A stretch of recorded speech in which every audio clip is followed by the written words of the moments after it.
ಮೊಂಥಾ ಚಂಡಮಾರುತ ಈ ಚಂಡಮಾರುತ ಈಗ ಜನರಲ್ಲಿ ಜಾಸ್ತಿ ಟೆನ್ಷನ್ ಅನ್ನು ಜಾಸ್ತಿ ಮಾಡ್ತಾ ಇದೆ. ಕರ್ನಾಟಕಕ್ಕೂ ಕೂಡ ಇದರ ಪರಿಣಾಮ ಬೀರುತ್ತಾ ಅನ್ನುವಂತಹ ಪ್ರಶ್ನೆಗೆ ಹೌದು ಅನ್ನುವಂತಹ ಉತ್ತರ ಸಿಗ್ತಾ ಇದೆ.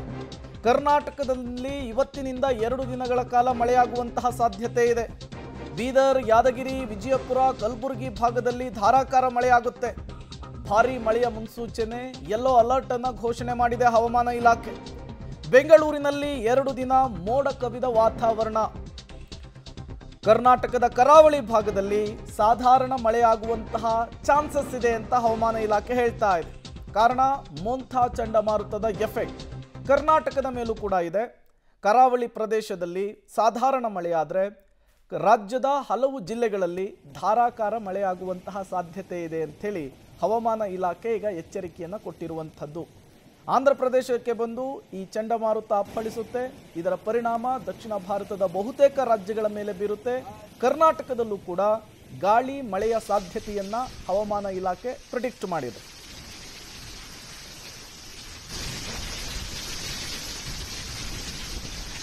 ಮೊಂಥಾ ಚಂಡಮಾರುತವು ಬಂಗಾಳ ಉಪಸಾಗರದ ಮಧ್ಯ ಭಾಗದಲ್ಲಿ ಸುಮಾರು ಕಾಕಿನಾಡದಿಂದ 370 ಕಿಲೋಮೀಟರ್ ದೂರದಲ್ಲಿದೆ.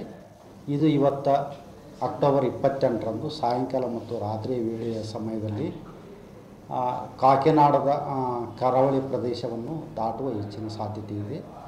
ಈ ಚಂಡಮಾರುತವು ಚಲಿಸುವಾಗ ಅದರ ಜೊತೆಗೆ ಗಾಳಿಯ ವೇಗ ಪ್ರತಿ ಗಂಟೆಗೆ ಈಗ ಸುಮಾರು 90ರಿಂದ 100 ಕಿಲೋಮೀಟರ್ ಇದೆ. ಕೆಲವೊಮ್ಮೆ ಈ ಗಾಳಿಯ ವೇಗ ಒಮ್ಮೊಮ್ಮೆ ಪ್ರತಿ ಗಂಟೆಗೆ 110 ಕಿಲೋಮೀಟರ್ ಹೋಗುವ ಹೆಚ್ಚಿನ ಸಾಧ್ಯತೆ ಇದೆ. ಇದು ಕರಾವಳಿಯನ್ನು ದಾಟುವಾಗ ಗಾಳಿಯ ವೇಗ ಸುಮಾರು 90ರಿಂದ 100 ಕಿಲೋಮೀಟರ್ ಇರುವುದರಿಂದ ಇದು ಸಾಕಷ್ಟು ಹಾನಿಯನ್ನು ಉಂಟು ಮಾಡುವ ಸಾಧ್ಯತೆಗಳು ಕೂಡ ಇದೆ. ಮತ್ತು ಇದರಿಂದ ಕರ್ನಾಟಕದ ಉತ್ತರ ಒಳನಾಡಿನ ಜಿಲ್ಲೆಗಳಲ್ಲಿ ಅಕ್ಟೋಬರ್ 28 ಹಾಗೂ 29ರಂದು ಹಲವು ಕಡೆ ಮಳೆಯಾಗುವ ಸಾಧ್ಯತೆ ಐತಿ. ಮತ್ತು ಅಕ್ಟೋಬರ್ 28ರಂದು ಬೀದರು, ಕಲಬುರಗಿ, ಯಾದಗಿರಿ, ರಾಯಚೂರು, ವಿಜಯಪುರ, ಬಾಗಲಕೋಟೆ ಜಿಲ್ಲೆಗಳ ಕೆಲವು ಕಡೆ ಭಾರೀ ಮಳೆಯಾಗುವ ಸಾಧ್ಯತೆ ಇರುವುದರಿಂದ ಅಕ್ಟೋಬರ್ 28ರಂದು ಯೆಲ್ಲೋ ಅಲರ್ಟ್ ಅನ್ನು ಕೊಡಲಾಗಿದೆ. ಮತ್ತು ಅಕ್ಟೋಬರ್ 29ರಿಂದ ಉತ್ತರ ಒಳನಾಡಿನ ಜಿಲ್ಲೆಗಳಲ್ಲಿ ಮಳೆಯ ಪ್ರಮಾಣ ಕಡಿಮೆ ಆಗ್ಬೋದು. ಆದರೆ ಅಕ್ಟೋಬರ್ 29ರಂದು ಕೆಲವು ಕಡೆ ಮಳೆಯಾಗುವ ಸಾಧ್ಯತೆ ಐತಿ. ಅಕ್ಟೋಬರ್ 28 ಹಾಗೂ 29ರಂದು ದಕ್ಷಿಣ ಒಳನಾಡಿನ ಜಿಲ್ಲೆಗಳಲ್ಲಿ ಹಲವು ಕಡೆ ಮಳೆಯಾಗುವ ಸಾಧ್ಯತೆ ಐತಿ. ಮತ್ತಷ್ಟು ಡೀಟೇಲ್ಸ್ ಅನ್ನು ಕೊಡ್ತಾರೆ ನಮ್ಮ ಪ್ರತಿನಿಧಿ ರಾಘು, ನೇರ ಸಂಪರ್ಕದಲ್ಲಿ ಜಾಯಿನ್ ಆಗಿದ್ದಾರೆ. ರಾಘು, ಜನ ಇನ್ನೂ ಮುಂಗಾರು ಮಳೆಯಿಂದ ಕೊಟ್ಟಂತಹ ಹೊಡೆತವನ್ನೇ ಸುಧಾರಿಸಿಕೊಂಡಿಲ್ಲ. ಈಗ ಸೈಕ್ಲೋನ್ ಅಂತಿದ್ದಾರೆ. ಈ ಮೊಂಥಾ ಸೈಕ್ಲೋನ್ ಕರ್ನಾಟಕದ ಮೇಲೆ ಯಾವ ರೀತಿ ಪರಿಣಾಮ ಬೀರಬಹುದು, ಏನು ಹೇಳ್ತಾ ಇದ್ದಾರೆ ಹವಾಮಾನ ಇಲಾಖೆ ಅಧಿಕಾರಿಗಳು ಅಂತ ಹೇಳಿ?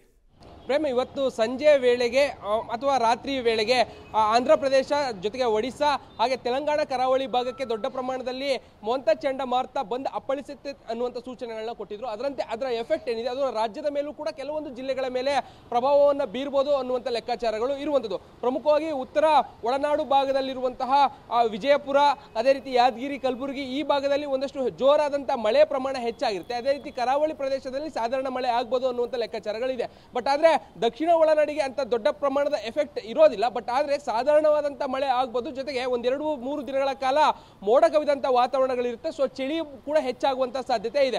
ಬಟ್ 100-110 ಕಿಲೋಮೀಟರ್ ಗಾಳಿಯ ವೇಗ ಬೀಸ್ತಾ ಇರುವಂಥ ಕಾರಣಕ್ಕಾಗಿ ಅದರ ಎಫೆಕ್ಟ್ ಏನಿದೆ ಆಂಧ್ರ ಕರಾವಳಿಗೆ ತಟ್ಟುವಂಥ ಎಫೆಕ್ಟು ನೇರವಾಗಿ ರಾಜ್ಯದ ಒಳಗೂ ಕೂಡ ಪ್ರವೇಶ ಮಾಡುವಂಥ ಸಾಧ್ಯತೆ ಇದೆ. ಸೊ ಆ ಕಾರಣಕ್ಕಾಗಿ ಒಂದಷ್ಟು ಚಳಿ ಹೆಚ್ಚಾಗಬಹುದು ಅನ್ನುವಂಥದ್ದು ಹವಾಮಾನ ಇಲಾಖೆಯ ತಜ್ಞರ ಒಂದಷ್ಟು ವರದಿಗಳು. ಸೊ ಆ ನಿಟ್ಟಿನಲ್ಲೂ ಕೂಡ ಒಂದಷ್ಟು ಸಲಹೆ ಸೂಚನೆಗಳನ್ನ ಕೊಟ್ಟಿದ್ದಾರೆ. ಜೊತೆಗೆ ಆ ಭಾಗಗಳಲ್ಲಿ ಎಲ್ಲೆಲ್ಲಿ ಯೆಲ್ಲೋ ಅಲರ್ಟ್ಗಳನ್ನು ಕೊಡಬೇಕು ಅಂದ್ರೆ ವಿಜಯಪುರ, ಕಲಬುರಗಿ, ಯಾದಗಿರಿ ಈ ಭಾಗದಲ್ಲಿ ಯೆಲ್ಲೋ ಅಲರ್ಟ್ಗಳನ್ನು ಕೊಡೋದ್ರ ಮುಖಾಂತರವಾಗಿ ಆ ಭಾಗದಲ್ಲೂ ಕೂಡ ಜನರಿಗೆ ಜೊತೆಗೆ ಜಿಲ್ಲಾಡಳಿತಗಳಿಗೆ ಒಂದಷ್ಟು ಎಚ್ಚರಿಕೆ ಕ್ರಮಗಳನ್ನು ಕೈಗೊಳ್ಳಬೇಕು ಅನ್ನುವಂಥಲ್ಲಿ ಒಂದಷ್ಟು ಸಲಹೆಗಳನ್ನ ನೀಡಲಾಗಿದೆ. 1-2-3 ದಿನಗಳ ಕಾಲ ರಾಜ್ಯದಲ್ಲೂ ಕೂಡ ಒಳನಾಡು ಪ್ರದೇಶಗಳಲ್ಲಿ ಅಲ್ಲಲ್ಲಿ ಸಾಧಾರಣವಾಗಿ ಮಳೆ ಆಗ್ಬೋದು. ಉತ್ತರ ಒಳನಾಡು ಭಾಗದಲ್ಲಿ ಒಂದಷ್ಟು ಜೋರಾದಂಥ ಮಳೆ ಆಗುವಂಥ ಸಾಧ್ಯತೆಗಳು ಸದ್ಯಕ್ಕೆ ಇರುವಂಥದ್ದು. Prem, okay, thank you Raghu ತಮ್ಮೆಲ್ಲ ಮಾಹಿತಿಗಾಗಿ.